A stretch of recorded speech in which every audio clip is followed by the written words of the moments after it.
খালের ওপর নড়বড়ে বাঁশের সাঁকো দিয়ে চলছে নিত্য নতুন ঝুঁকির পারাপার।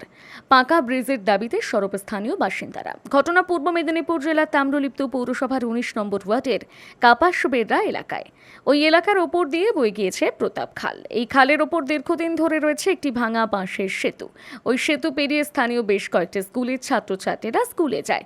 পাশাপাশি নিত্যদিনের প্রয়োজন মেটানোর জন্য প্রায় হাজার খানেক মানুষজন ওই সেতু পারাপার করে। যে কোনো সময় ঘটতে পারে বড়সড় দুর্ঘটনা। অভিযোগ বারবার বিভিন্ন দপ্তরে জানিয়েও কোনো লাভ হয়নি। কার্যত বাধ্য হয়ে প্রতিদিন ঝুঁকি পারাপার করছে ছাত্রছাত্রী থেকে এলাকার মানুষজন। এলাকার বাসিন্দাদের অভিযোগ, ভোটের সময় নেতারা আসেন, প্রতিশ্রুতি দেন এবং ব্রিজ পাকা করে দেবেন বলেন, কিন্তু ভোট চলে যাওয়ার পর কেউ ফিরে তাকায় না। এমনকি বছর কয়েক আগে ব্রিজ তৈরির জন্য লাগানো হয়েছিল ফলক, যদিও সেই ফলক এখন ভেঙে গিয়েছে। তাই প্রতাপ খালের ওপর পাকা সেতু তৈরির দাবিতে সরব হয়েছে স্থানীয় বাসিন্দারা। স্থানীয় কাপাসবেড়িয়া প্রাথমিক বিদ্যালয়ের প্রধান শিক্ষক সন্দীপ মাইতি বলেন, বারংবার প্রশাসনের দৃষ্টি আকর্ষণ করেও কোনো কাজ হয়নি। স্কুল পড়ুয়াদের পর্যন্ত এই ঝুঁকিতে যাতায়াত করতে হয়। এলাকার বিজেপি কাউন্সিলর শবরী চক্রবর্তী বলেন, ভোটের আগে শাসক দলের নেতারা অনেকেই প্রতিশ্রুতি দিয়েছিলেন, কিন্তু কোনো কাজ হয়নি।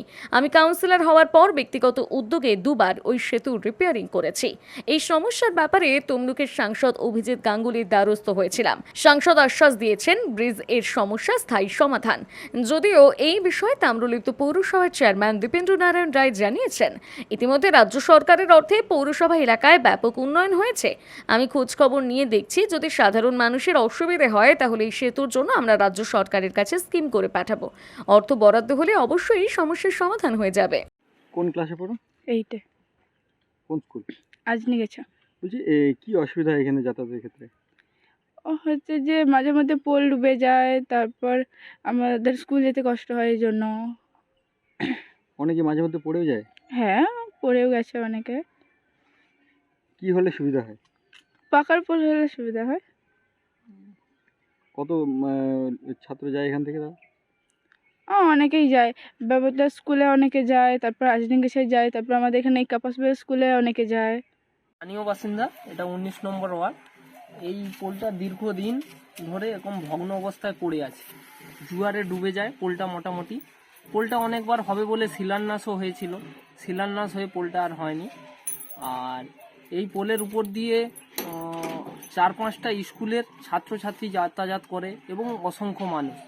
ব্যবত্তারহাট আদর্শ বিদ্যালয়ের ছাত্ররা, জ্ঞানদাময়ী স্কুল, আজানগেছা স্কুল, এবং এটা থেকে আমাদের ধরো নন্দকুমার বিধানসভা আর তমলুক পৌরসভার মেন যোগাযোগ কেন্দ্র, এটা দিয়ে যাওয়ার অনেক অসুবিধা হয়। এই কারণে অনেকবার অ্যাপ্লাইও হয়েছে এই পোলটা করার জন্য পৌরসভাতে, কিন্তু সেভাবে কেউ গুরুত্ব দিচ্ছে না।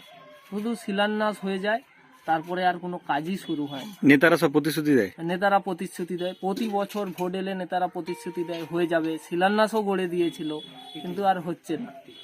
এখন কি চাইছেন? এখন এই পোলটা হলে সাধারণ মানুষের সুবিধা, খুব সুন্দরভাবে যাতায়াত করতে পারবে।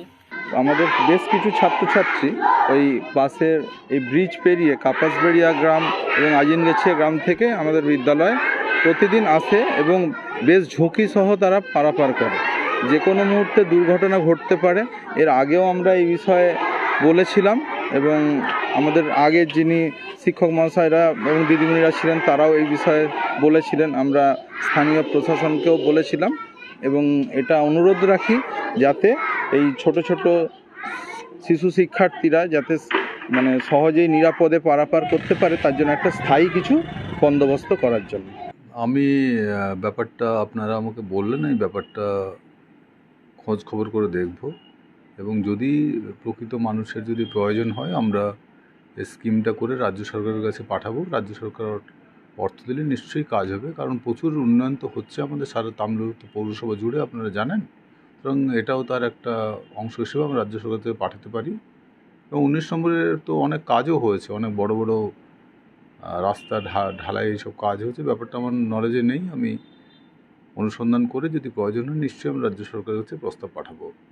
মানে বহু বছরের একটি ব্রিজ, আর ওই ব্রিজটা দিয়ে অনেকগুলো জায়গা কানেক্ট করে। মানে ওটা কাপাসবেড়ার উপরে, ওই খালের উপরে ব্রিজটা হলেও ওই ব্রিজ দিয়ে মানে কাপাসবেড়ার লোক টাউনে যাতায়াতের থেকে গণপতিনগর, তারপরে আজানগেছিয়া, আপনার ব্যবস্থার যে বিদ্যাপীঠ আছে, আদর্শ বিদ্যাপীঠ বা জ্ঞানদাময়ী প্রত্যেকটা স্কুলের বাচ্চা কিন্তু ওই ব্রিজ দিয়ে যাতায়াত করে।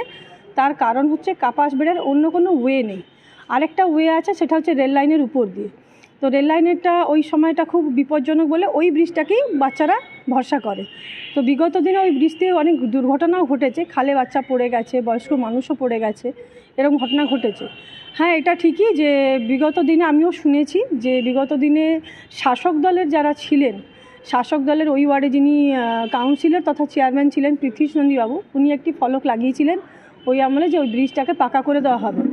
এরপরেও আমি শুনেছি যে সময় আমি ওই ওয়ার্ডে কাউন্সিলর নমিনেটেড হয়ে গেছিলাম আর কি, তো সেই সময়ও ওই ওয়ার্ডে যিনি প্রার্থী ছিলেন ওনার হয়ে তথা এখনকার যিনি এমএলএ আছেন শাসক দলের সোমেন মহাপাত্র, উনিও গেছিলেন। উনিও গিয়ে বলে এসেছিলেন, কথা দিয়েছিলেন যে 15 দিনের মধ্যে ব্রিজটা করে দেবেন। বাট এখনও সেটা হয়নি, টিল নাও এখনও হয়নি। গত 2 বছরে আমি 2বার ব্রিজটাকে সারিয়েছি নিজের উদ্যোগেই। যেহেতু আমি ওই ওয়ার্ডের জনপ্রতিনিধি আর বাচ্চাদের এরকম দুর্ঘটনা ঘটে থাকে, আমি নিজের উদ্যোগে 2বার ব্রিজটাকে সারিয়েছি। তো ব্রিজটা অত্যন্ত বিপজ্জনক অবস্থায় আছে। আমিও চাই ব্রিজটা অবশ্যই হওয়া দরকার। তো এখন আমি যেটা আমাদের এমপি আছেন অভিজিৎ বাবু, ওনার সঙ্গে আমার কথা হয়েছে। তো আমি আশা রাখি আগামী দিনে এমপির হাত ধরে ওই ব্রিজটাকে আমরা পাকা করতে পারবো।